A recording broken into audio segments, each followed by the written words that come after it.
ஓம்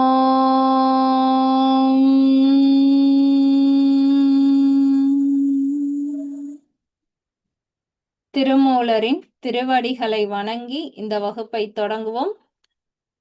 இன்னைக்கு நம்ம பார்க்குற தலைப்பு மூன்றாம் தந்திரத்துல அட்டாங்க யோகத்துல 8ஆம் நிலையான சமாதி நிலை பத்தி பார்த்துட்டு இருக்கோம். இதற்கு முன்னாடி பார்த்த பாடல்கள் தியானத்தையே இன்னும் கொஞ்சம் விளக்கமா சொல்ற மாதிரி சமாதி நிலை சொல்லியிருக்காங்க. சமாதி நிலை நம்ம செய்யும்போது நமக்கு அட்டமா சித்திகள் 8 விதமான சக்திகள் நமக்கு கிடைக்கும். 2வது பாடல்ல பார்க்கும்போது புருவ மத்தியில் அறிவு ஒளி இயங்கும், அந்த அறிவை நம்மளால் உணர முடியும் பார்த்தோம். 3வது பாடலை மனதை மனதால் நிறுத்தக்கூடிய பயிற்சி தான் தியானத்துல நாம செய்த பயிற்சி. அதையே நம்ம முழு மனதோட செய்யறது சமாதி நிலைக்கு அழைத்து செல்லும். அடுத்த பாடல்ல குதிரையை பத்தி சொல்லியிருந்தாரு. குதிரைய நம்ம அது இஷ்டம் போல மேய விடக்கூடாது, ஒரு இடத்துல கட்டி போட்டுதான் அதை பழக்கப்படுத்தணும். அது போல நம்மளுடைய பிராணனை நம்மளுடைய பூர்வ மத்தியில கொண்டு போய் நம்ம கட்டி போடணும் அப்படின்னு பார்த்தோம். அடுத்த பாடல்ல நம்மளுடைய தலைக்குள்ள 4 விதமான வாசல்கள் இருக்கு. கண், காது, மூக்கு, நாக்கு, 4 வாசல்களுக்கும் நடுவில் ஒரு வாசல் இருக்கு. அந்த வாசலை திறக்கக்கூடிய பயிற்சி தான் சமாதி நிலையில நாம் அடையக்கூடிய பயிற்சி. அடுத்த பாடல்ல நம்ம தலைக்குள்ள இருக்கக்கூடிய 4 புலன்கள் சொல்லியிருந்தாரு. அடுத்து மூலாதாரத்துல இருந்து தலை வரைக்குமே 5 பூதங்கள் இருக்கு, 12 கலைகள் இருக்கு, 48 தேவதைகள் இருக்கு. இதற்கெல்லாம் நடுவில் இருக்கக்கூடிய சிவன், அவனை அடையக்கூடிய நிலைதான் சமாதி நிலை. இது வரைக்கும் நாம பார்த்திருந்தோம். இன்னைக்கு பார்க்க போற பாடல் 624வது பாடல். இதுவும் சமாதிய பத்தி தான் சொல்றாங்க. அப்போ அந்த இறைவனை அடையக்கூடிய வழியை தான் சொல்றாங்க. தியானத்துல பார்த்தா அதே விஷயத்தை தான் இன்னும் ஆழமா சொல்றாங்க. 624வது பாடல். பூட்டு ஒத்த மெய்யில் பொறிப்பட்ட வாயுவை தேட்டு அற்ற அந்நிலம் சேரும்படி வைத்து நாட்டத்தை மீட்டு நயனத்து இருப்பார்க்கு தோட்டத்து மாம்பழம் தூங்கலும் ஆமே. திரும்பவும் நம்மளுடைய கவனத்தை, மனதை, நம்மளுடைய பிராணனை நம்மளுடைய புருவ மத்தியில நிப்பாட்டணும் அப்படிங்கிறத தான் வெவ்வேறு விதமா நமக்கு சொல்லி புரிய வைக்கிறாங்க. பூட்ட ஒத்த மெய்யில், மெய் அப்படிங்கிறது நம்மளுடைய உடலை சொல்றாங்க. பூட்டு ஒத்த அப்படிங்கிறது பூட்டி வைக்கிறது. நம்ம உடல்ல சில விஷயங்களை நம்ம கட்டுப்படுத்துறது. இந்த இடத்துல எதோட ஒப்பிட்டு சொல்லியிருக்காங்கன்னா, பூட்டு ஒத்த அப்படிங்கிறது அந்த கிணற்றுல இருக்கக்கூடிய சகடை. சகடைனா சக்கரம். நம்ம கிணத்துல தண்ணி இறைக்கிறோம்னா மேல நம்ம சயின்ஸ்ல புள்ளி அப்படின்னு படிச்சிருப்போம். அது வழியா நம்ம கயிறை விட்டுருப்போம். அந்த கயிறை இங்கிட்டு பிடிச்சு இழுத்தா அது இந்த பக்கம் கயிறு மேல வரும். அடுத்து கயிறை நம்ம விட்டோம்னா அந்த பக்கம் கயிறு கீழே போகும். அந்த இதை தான் பூட்டு ஒத்த அப்படிங்கிறது. என்னுடைய நூல்ல பூட்டு ஒத்தங்கிறது கிணற்று சகடை அப்படின்னு அதோட ஒப்பிட்டு சொல்லியிருக்காங்க. கிணற்று சக்கரம் அப்படின்னு வச்சுக்கிட்டோம்னா, மெய்யில் நம் உடம்பில், நம்மளுடைய உடம்புல அந்த கிணற்றுல இருக்கக்கூடிய சக்கரம் போல இயங்குவது எதுனா நம்மளுடைய பிராணன். அந்த மூச்சு தான் நாசி வழியா ஒரு பக்கம் சூடான காற்று, ஒரு பக்கம் குளிர்ச்சியான காற்று, ஒரு பக்கம் வர்ற காற்று நம்ம உடலை ரஜசிக்கா மாத்துது, ஒரு பக்கம் வர்ற காற்று தமசிக்கா மாத்துது. அப்ப இந்த சுவாசத்தை தான் இங்க சொல்லியிருக்காங்க. நம் உடம்பில் பொறிப்பட்ட வாயுவை, பொறிப்பட்ட அப்படின்னா அது நமக்கு வயப்படாம அது இஷ்டம் போல போகக்கூடிய வாயு. இந்த இந்த கிணற்று அந்த சக்கரத்துல இருக்கக்கூடிய நம்மளுடைய வாயு எப்படி இருக்குன்னா, அது எண்ணம் போல போகக்கூடிய வாயுவா நம்மளுடைய உடம்பில் இருக்கிறது.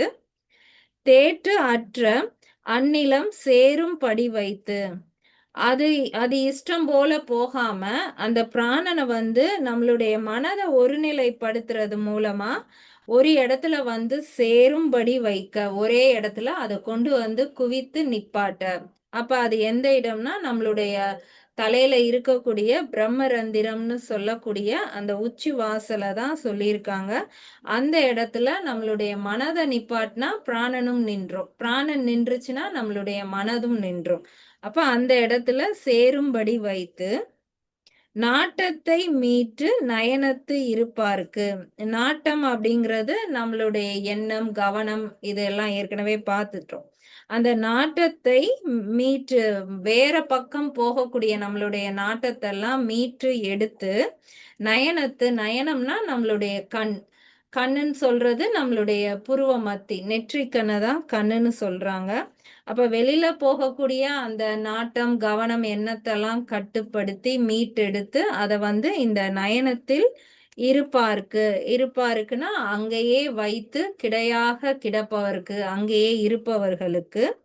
தோட்டத்து மாம்பழம்.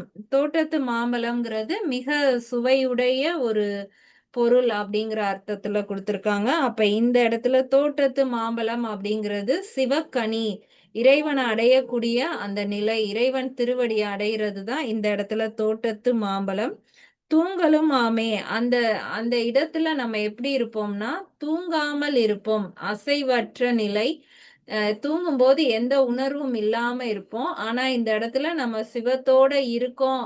அந்த மாம்பழம் அப்படிங்கிறதே அந்த இன்பம் சுவையானது, அந்த பேரின்பத்தை குறிக்கக்கூடியது. அப்ப அசைவற்று அந்த ஒரு இன்ப நிலையில நாம இருப்போம் அப்படிங்கிறத தான் தோட்டத்து மாம்பழம் தூங்கலும் ஆமே அப்படின்னு சொல்லியிருக்காரு. இப்ப இந்த பாடல் மூலமா என்ன சொல்ல வர்றாங்க, நம்மளுடைய வாயு வந்து அந்த கிணற்று சகடை போல் அது விருப்பம் போல் போகக்கூடிய பிராணனாக இருக்கும்.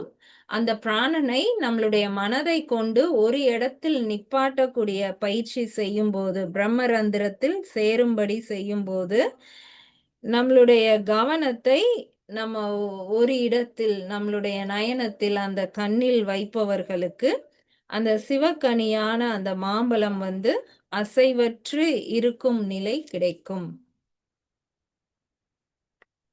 இதுலயும் பயிற்சி தான் சொல்றாரு. மூச்சு காற்று, நம்மளுடைய மனம், நம்மளுடைய எண்ணம் வந்து புருவ மத்தியில இருக்கணும். இதேதான் வந்து எல்லா பாடல்களையும் சொல்றாங்க. இந்த பாடல்ல விளக்கம் கொடுத்தது அந்த கிணற்று சகடையோட விளக்கம் கொடுத்திருக்காரு. நம்மளுடைய மூச்சு காற்று அது இஷ்டத்துக்கு நம்ம மேல கொண்டு வரணும்னு நினைச்சா அது கீழே போகும், வெளியே விடணும்னு நினைச்சா அது உள்ள வரும். அப்படி இல்லாம நம்மளுடைய மனக்கண் மூலமா அந்த மூச்சு காற்ற நம்மளால நிப்பாட்ட முடியும். அதுதான் சிவத்தை அடையிறதுக்கான வழி.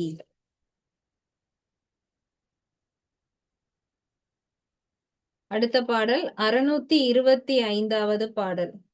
உரு அறியும் பரிசு ஒன்று உண்டு வானோர் கருவறை பற்றி கடைந்து அமுது உண்டார் அருவரை ஏறி அமுது உண்ண மாட்டார் யாமனம் தீர்ந்து அற்றவாறே. உரு அறியும். உரு அப்படிங்கிறது நம்ம உடல்ல இருக்கக்கூடிய ஆன்மாவின் உருவத்தை தான் இந்த இடத்துல உருன்னு சொல்லியிருக்காங்க. இதுக்கு முந்தைய பாடல்ல நம்மளுடைய புருவ மத்தியில நம்மளுடைய மனதை வச்சு நம்மளுடைய பிராணனை உச்சம் தலையில நாம நிப்பாட்டி நாம பயிற்சி செய்யும் போது அந்த சிவக்கனி நமக்கு கிடைக்கும்னு சொல்லியிருந்தாங்க. இப்ப நம்மளால ஆன்மாவை அறிந்துக்க முடியும். நம்மளுடைய ஆன்மாவினுடைய உருவம், வடிவம் எப்படி இருக்கும் அப்படிங்கிறத அறியும் பரிசு. அதை அறியக்கூடிய வழி, அதற்கான சிறந்த வழி ஒன்று உண்டு. நமக்குள்ளேயே அந்த ஆன்மா என்ன உருவத்துல இருக்கு அப்படிங்கிறத நாம தெரிஞ்சுக்கிறதுக்கான ஒரு வழி உண்டு. வானோர் அப்படிங்கிறது தேவர்களை சொல்றாங்க. தேவர்கள் அந்த வழியை தெரிஞ்சுக்கல அப்படிங்கிற மாதிரி சொல்றாரு. அதை எப்படி சொல்றாருன்னா, கருவறை பற்றி கடைந்து அமுது உண்டார். கருவறை அப்படிங்கிறது நம்மளுடைய உடலுக்குள்ள எந்த இடத்துல சிவபெருமான் இறைவன் வந்து வீற்று இருக்கிறாரோ அதுதான் வந்து கருவறை. அந்த கருவறையை போய் பற்றி பற்றாமல் தேவர்கள் என்ன செய்யறாங்க, அமுதம் கடைவதற்காக பார்க்கடலை வச்சு, மேருமலைய மத்தா வச்சு, வாசுகி பாம்ப திரித்து அசுரர்களும் தேவர்களும் அமிர்தத்துக்காக போராடிட்டு இருந்தாங்க. கருவறையை பற்றி கடைந்து அமுது உண்டார். இறைவனை வந்து வெளியே எங்கேயோ தேடி அங்க இருக்கக்கூடிய அமுதத்தை எடுத்து உண்டார்கள். அருவரை ஏறி உண்ண மாட்டார்கள். அருவமாக இறைவன் நமக்குள்ள இருக்காரு. அவரை எங்க போய் அடையணும்னா ஏறி அடையணும். அப்ப அவர் தலைக்கு மேலதான் இருக்காரு. நமக்குள்ள இருக்கிற இறைவனை ஏறி போய் அடையாமல் ஏறி அமுது உண்ண மாட்டார். நமக்குள்ள இருக்கக்கூடிய இறைவனை ஏறி அங்க இருக்கிற அமிர்தத்தை உண்டு அந்த இறைவனை வந்து அடைய மாட்டாமல் தேவர்கள் வெளியில போய் பார்க்கடலை கடைந்து அங்க போய் அமிர்தத்தை தேடி உண்டார்கள். அவங்க அதை உண்டும் அவங்களுக்கு என்ன பிரயோஜனம் இல்லைன்னா இறைவனை அவங்களால அடைய முடியல. அப்ப இறைவனை நாம வெளியில தேடுற வரைக்கும் நமக்கு வந்து கிடைக்க மாட்டார். நமக்குள்ள தேடும் போதுதான் கிடைப்பார். அது வந்து அந்த வானவர்கள் தேவர்களுக்கே தெரியாம அவங்க வெளியில போய் கிடைந்தாங்க. நீ அப்படி இருக்காத, உனக்குள்ள இருக்கிற இறைவனை நீயே தேடி உனக்குள்ளேயே உணரலாம். திருவரை யாமனம் தீர்ந்து அற்றவாறே. திரு அப்படிங்கிறது இறைவனை குறிக்குது. அவருடைய வரை அப்படிங்கிறது அவருடைய உருவம். இறைவனுடைய அந்த அரு உருவமான அந்த சொரூப நிலைய மனம் தீர்ந்து அற்றவாறே, யாருக்கெல்லாம் மனம் வந்து அடங்கி நமக்குள்ள இறைவன் இருக்காரு, இங்கேயே தேடி கண்டுபிடிக்கலாம் அப்படின்னு மனதை நமக்குள்ளேயே நிப்பாட்டி தேடுறாங்களோ அவங்களுக்கு தான் இறைவனுடைய சொரூப நிலை வந்து கிடைக்கும். திரும்ப பார்க்கலாம். உரு அறியும் பரிசு ஒன்று உண்டு வானோர். ஆன்மாவினுடைய உருவ நிலையை அறியக்கூடிய சிறந்த வழியானது ஒன்று உண்டு. வானோர் தேவர்கள் கருவறை பற்றி கடைந்து அமுது உண்டார். தேவர்கள் இறைவனை பற்றுவதற்கு அமுதை தேடி வெளியில் சென்று அந்த பார்க்கடலை கடைந்து அமுதை தேடி எடுத்து உண்டார்கள். அருவரை ஏறி அமுது உண்ண மாட்டார். இறைவனுடைய அருவநிலை நமக்குள்ளேயே இருப்பதை உணர்ந்து ஏறி சென்று அந்த அமுதை உண்ண மாட்டார்கள், உண்ணவில்லை. திருவரை யாமனம் தீர்ந்து அற்றவாறே. திருவரையான இறைவனுடைய உருவத்தை சொரூப நிலையை மனம் அங்கேயே அடங்கி இருக்கும்போது நம்மால் கண்டு உணர முடியும். 626வது பாடல். நம்பனை ஆதியை நான்மறை ஓதியை செம்பொனின் உள்ளே திகழ்கின்ற சோதியை அன்பினை ஆக்கி அறுத்தி ஒடுக்கிப் போய் கொம்பு ஏறி கும்பிட்டு கூட்டம் இட்டாரே. இப்போ நம்ம பார்த்த முதல் பாடல்லையும் நம்மளுடைய கவனத்தை நயனத்தில் வைக்கணும்னு சொன்னாரு. இந்த பாடல்லையும் நம்மளுடைய வெளியில சென்று பார்க்கடலை கடைந்து அமுது உண்ணணும்னு அவசியம் இல்லை, நமக்குள்ளேயே ஏறி சென்று அமுதை உண்ணலாம் அப்படின்னு சொன்னாரு. இந்த பாடல்லையும் தலைக்குள்ள நாம செய்யக்கூடிய பயிற்சியை தான் சொல்றார். நம்பனை, நம்பனைங்கிறது மிக நம்பிக்கையான ஒருவன். நம்பிக்கையான ஒருவன் யாரு? சிவபெருமான். நம்பனைங்கிறது அப்ப சிவபெருமான சொல்றாரு. ஆதியை, ஆதினா எதுல இருந்து எல்லாமே வந்துச்சோ அதுதான் ஆதி முதல் பொருள். அப்ப ஆதியைனாலும் சிவபெருமான தான் சொல்றாரு. நான்மறை ஓதியை, நான்மறைங்கிறது 4 வேதங்கள். அந்த 4 வேதங்களையும் கற்று தெரிந்தவன், அந்த வேதங்களாக திகழ்பவனும் அவன்தான், அதை ஓதக்கூடியவனும் அவன்தான், முற்றும் உணர்ந்தவனும் அவன்தான். செம்பொனின் உள்ளே திகழ்கின்ற சோதியை, செம்பொன் அப்படிங்கிறது தங்கம். அந்த தூய்மையான தங்கத்தை தான் வந்து செம்பொன்னுன்னு சொல்றோம். உள்ளே, அதற்கு உள்ள திகழ்கின்ற ஜோதி, அந்த தங்கத்துக்குள்ளேயும் ஜோதியாக இருக்கக்கூடியவன் அவனும் சிவபெருமான் தான். அப்ப இங்க 4 விதமா சிவபெருமானையே சொல்லியிருக்காரு. நம்பனை நம்பிக்கை ஆதியை முழு முதல் பொருளானவன் நான்மறை ஓதியை அனைத்து வேதங்களும் தெரிந்தவன்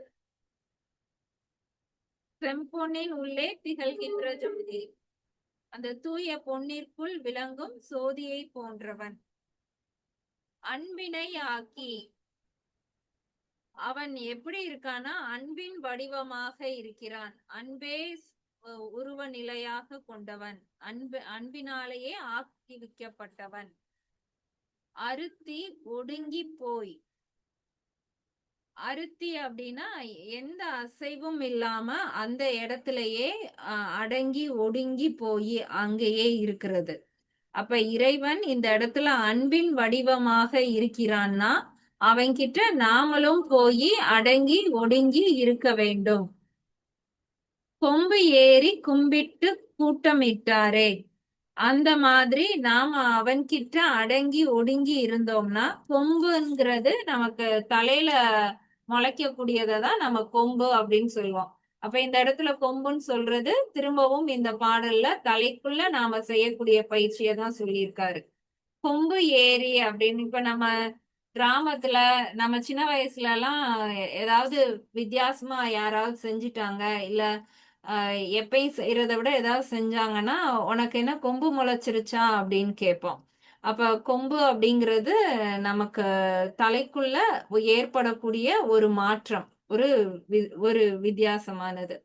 இந்த இடத்துல கொம்புங்கிறது சுழுமுனை நாடிய சொல்றாங்க. அந்த சுழுமுனை நாடி ஏரி அப்படின்னா அது வழியா நம்மளுடைய சுவாசத்தை கொண்டு வர்றதுக்கு பயிற்சி செஞ்ச பிறகு இப்ப நம்ம இடது வலது 2 நாசில தான் நம்மளுடைய சுவாசம் இருக்கு.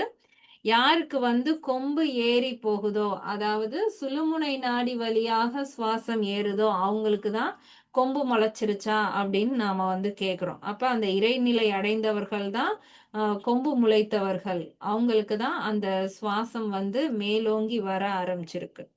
கொம்பு ஏறி கும்பிட்டு கூட்டமிட்டாரே அந்த யாருக்கெல்லாம் அந்த கொம்பு முளைத்து அந்த கொம்பு வழியா ஏறி சுவாசம் இருக்காங்களோ அவங்க என்ன பண்ணுவாங்களாம் அந்த இடத்துல சிவபெருமான அந்த அன்பின் வடிவமா இருக்கக்கூடிய அந்த சிவநிலைய பார்த்துட்டு கும்பிட்டுனா அந்த இடத்துலயே அவரை வணங்கிட்டு அங்கேயே கூட்டமிட்டார்கள்னா அங்கேயே இருக்கிறது அதையே பயிற்சியா வச்சுட்டு அதுலயே இருக்கக்கூடியவங்களா இருப்பாங்க. சுழுமுனையில நம்மளுடைய சுவாசம் போகும்போது நம்மளால என்ன செய்ய முடியும்? நம்பனை நம்பிக்கையானவனை ஆதியை முழு முதல் பொருளானவனை நான்மறை ஓதியை அந்த 4 வேதங்களையும் ஓதியவனும் செம்பொன்னின் உள்ளே திகழ்கின்ற ஜோதியும் தங்கத்திற்குள் ஜோதி வடிவமாக இருக்கின்றவன் அன்பினை ஆக்கி அன்பின் உருவமாகவும் வடிவமாகவும் இருக்கிறவனை அருந்தி ஒடுங்கி போய் அவனுடைய அன்பிலேயே நாமளும் அடங்கி நம்மளுடைய மனம் வெளியில் செல்லாமல் வேற ஆசை பாஷத்துக்கு போகாம ஐம்புலன்களை தேடி போகாம அந்த அவருடைய அன்பிலேயே அடங்கி ஒடுங்கி இருக்கும்போது கொம்பு ஏறி நம்மளுடைய பிராணனானது சுழுமுனை வழியாக மேல் ஏறி கொம்பு போல் வெளிப்பட்டு கும்பிட்டு கூட்டமிட்டாரே அங்க இருக்கக்கூடிய அந்த இறைவனை உணர்ந்து அவருடைய திருவடியவே வணங்கி அங்கேயே அந்த இன்ப நிலையில் இருந்தார்கள்.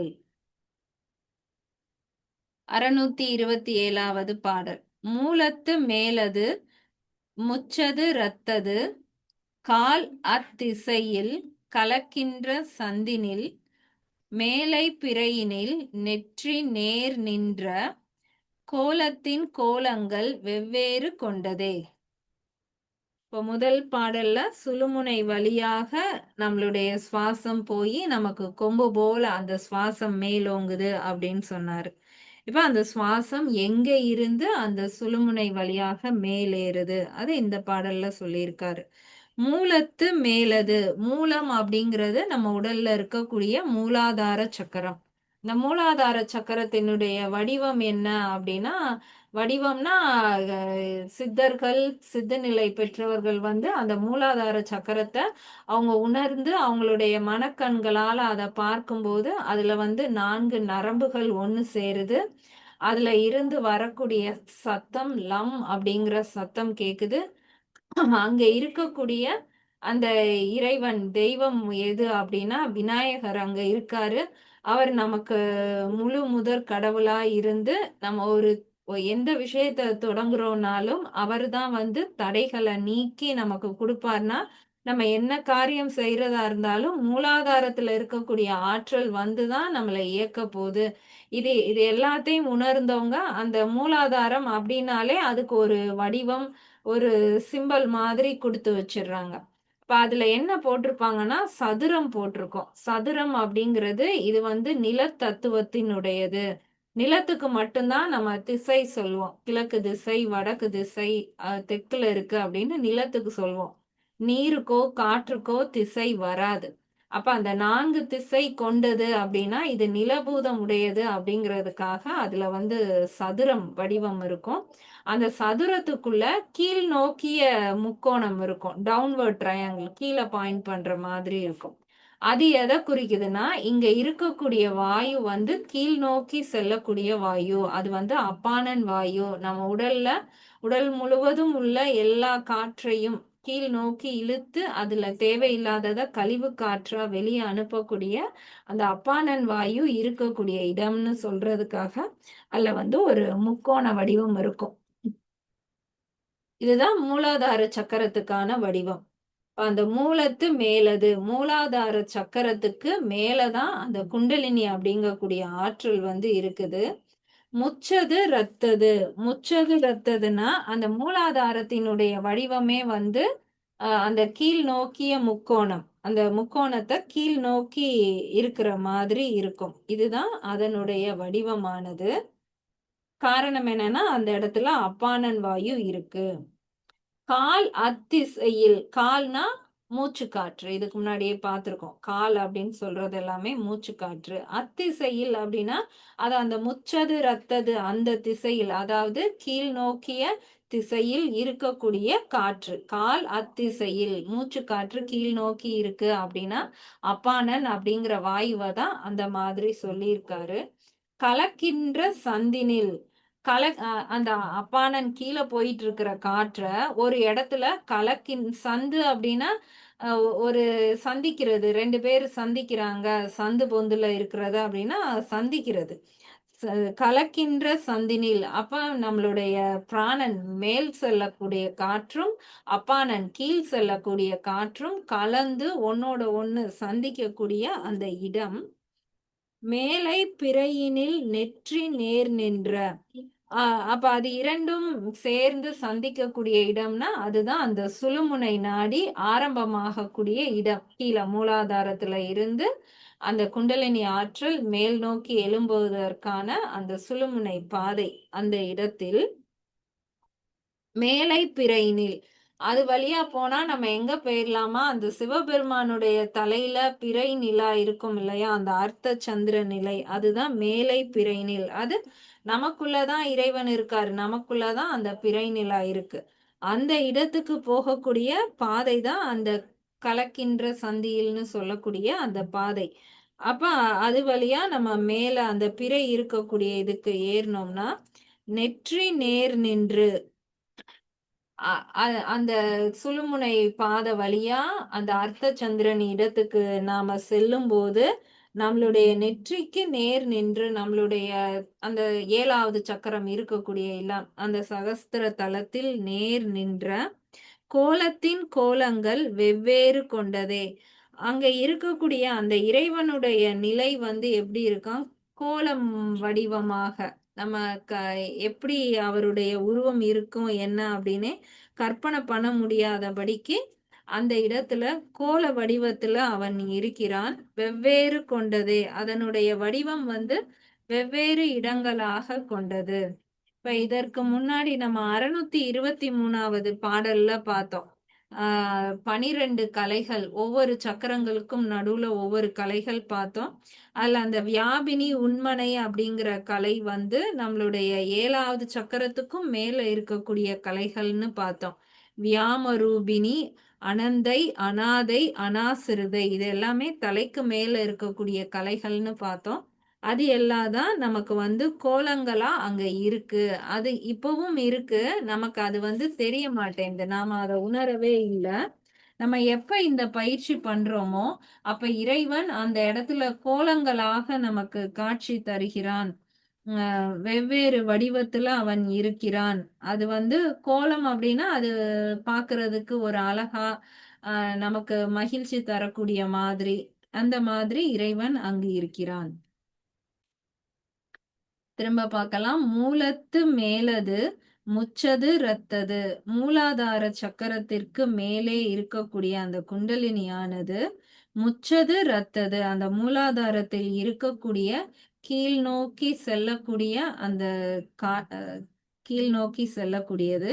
கால் அத்திசையில் அந்த திசையில் செல்லக்கூடிய காற்றான பிராணன், கலக்கின்ற சந்தினில் அ அ கீழ் நோக்கி செல்லக்கூடிய அப்பானனானது, பிராணனுடைய கலக்கக்கூடிய அந்த சந்தினில், அந்த எ 2ம் சந்திக்கக்கூடிய அந்த இடத்தினில், மேலை பிறையினில் அந்த 2க்கும் 2 சுவாசத்துக்கும் நடுவில் இருக்கக்கூடிய அந்த சுழுமுனை வழியாக மேல் நோக்கி செல்லும்போது, அந்த அர்த்த சந்திரன் இருக்கக்கூடிய அந்த இடத்தை நோக்கி செல்லும்போது, நெற்றி நேர் நின்ற நம்மளுடைய நெற்றிக்கு நடுவே இருக்கக்கூடிய கோலத்தின் கோலங்கள் வெவ்வேறு கொண்டதே. நெற்றியின் நடுவில் இருக்கக்கூடிய அந்த இறைவனினுடைய வடிவமானது வெவ்வேறு கோலங்களாக நமக்கு மகிழ்ச்சியான ஒரு காட்சியை அளிக்கக்கூடியதாக உள்ளது. இப்ப இன்னைக்கு பார்த்த 4 பாடலுமே தலைக்கு உள்ள நாம செய்ய வேண்டிய பயிற்சிய தான் சொல்லியிருக்காரு. முதல் பாடல் நம்மளுடைய பிராணனானது, நம்மளுடைய மூச்சுக்காற்று அந்த கிணற்றில் இருக்கக்கூடிய சகடை போல் அதனுடைய விருப்பப்படி அது செல்லக்கூடியதாக இருக்கு. அப்படி இல்லாமல் அந்த வாயுவை நாம் ஒரு இடத்தில் நிப்பாட்டணும் அப்படின்னா, நம்மளுடைய மனதை, நம்மளுடைய எண்ணத்தை, நம்மளுடைய புருவ மத்தியில இருக்கக்கூடிய அந்த கண் மீது வைக்கும்போது, அந்த சிவப்பழம் நமக்கு கிடைக்கும். 2வது பாடலும் அதே அர்த்தம் தான். நமக்குள்ள இருக்கக்கூடிய அமிர்தத்த தலைக்குள்ள ஏறி உண்ணாமல் தேவர்கள் வெளியில் சென்று அமிர்தத்தை உண்டும் அவர்களுக்கு அந்த இறைநிலை கிடைக்கவில்லை. இப்ப நம்ம நமக்குள்ள பயிற்சி செய்து தான் இறைவனை அடைய முடியும். 3வது பாடல்ல கொம்பு ஏறி கும்பிட்டுன்னு சொல்லியிருக்காரு. நம்மளுடைய பயிற்சி மூலமா நம்மளுடைய சுழுமுனை சுவாசிய மேல் நோக்கி எழும்ப செய்யும்போது, நமக்கு இறைவன் எப்படியெல்லாம் காட்சி தருவான்? நம்பிக்கையானவனாக, முழுமுதற் பொருளான நான்மறை ஓதுவனாக, தங்கத்திற்கு நடுவில் இருக்கக்கூடிய ஜோதியாக, அன்பின் வடிவமாக, அதுல நாம அடங்கி இருக்கும்போது தான் நமக்கு அந்த கொம்பு ஏறக்கூடிய அந்த நிலை கிடைக்கும். அந்த இறைவன் அருள் கிடைக்கும். கடைசி பாடல்ல மூலாதாரத்துல இருக்கக்கூடிய அப்பானன் வாயு, பிராணவாயுவோடு சந்திக்கக்கூடிய அந்த இடம் வழியாக மேல் எழும்பக்கூடிய பயிற்சியை செய்யும்போது, இறைவன் நெற்றிக்கு மேல் கோல வடிவத்தில் இருப்பதை நம்மளால கண்டு உணர முடியும். இப்ப எல்லா பயிற்சியுமே தலைக்குள்ள நடக்கக்கூடிய பயிற்சியா தான் தியானத்திலயும் சொன்னாரு. அதையே தான் திரும்பவும் சமாதி நிலையிலயும் சொல்லியிருக்காரு. அதனால நமக்கு ஓரளவு இது புரியும். இன்னைக்கு 4 பாடல்கள் மட்டும் போதும். அடுத்த பாடல் அடுத்த வகுப்புல பார்க்கலாம். இன்னைக்கும் எங்க அண்ணன் கிளாஸ் வரல. ஹாங்காங் போயிருக்காங்க. அ இந்த மாசம் ஃபுல்லாவே ஹாங்காங்ல இருக்கிற மாதிரி இருக்கும்னு சொல்லியிருக்காங்க. அடுத்த கிளாஸ் பார்க்கலாம். இப்ப எதுவும் சந்தேகம் இருந்தா கேளுங்க.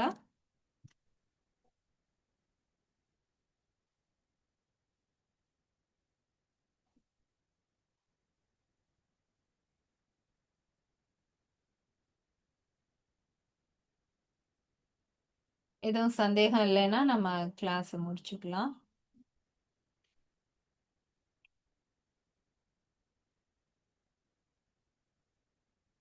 ஓம்